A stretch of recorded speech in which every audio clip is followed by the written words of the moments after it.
So I was kind of perplexed about what I was going to say today, because I'm not a media expert by any stretch of the imagination, but I was speaking with Jonathan Pajot this morning because he's staying in the same Airbnb as my wife and I, and he suggested that I talk to you about my experiences with media over the last year, and I thought, well, that's something I know about, so it's always good when you're talking to people to talk about something that you know about. That's actually a really good tip for public speaking, right? Well, it's really true. You have to remember that. You should know about 3 times as much about the topic as you need to talk about the topic. And then you have places you can go, and you can wander around a little bit and be a little spontaneous, so that's really useful. And but then I also thought that makes sense, because nobody knows anything about the situation with regards to the media now, and so we're all feeling our way. And so, because the technological transformations are so rapid, and they're going to come one after the other in the next 10 years. I don't think we can even imagine what's coming down the pipes, and we're all struggling to keep up. And we don't even know how much of the current state of more radical political polarization is actually a secondary consequence of technological transformations that we don't understand.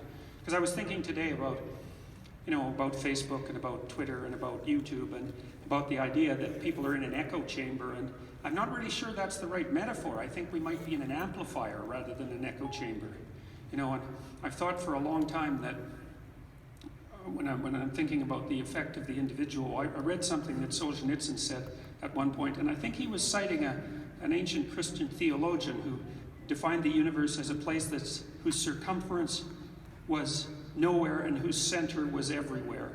And I really like that idea. I think it's actually relatively true from a technical perspective, like from a physical perspective. But Solzhenitsyn pointed out that each of us was to be regarded as a center of the cosmos, and that we have the power that's associated with that. And I've thought about that a lot, because there's something about it that's it's either obviously true, or it's true enough so that we all act it out when we interact with each other, because we treat each other like conscious beings who have a destiny, and who have choices, and who make choices that are important, and who make choices that can be good or bad, or even good and evil.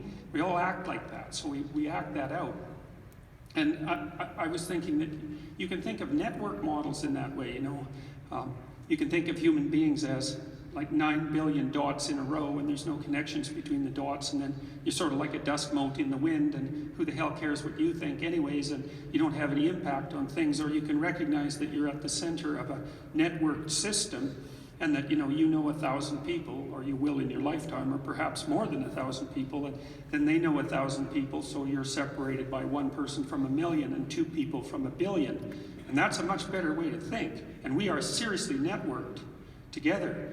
And we're networked together more now than we ever have been. And so one of the things that might mean is that the choices you make are amplified and distributed not only far faster than they ever have been, but with far more impact. And one of the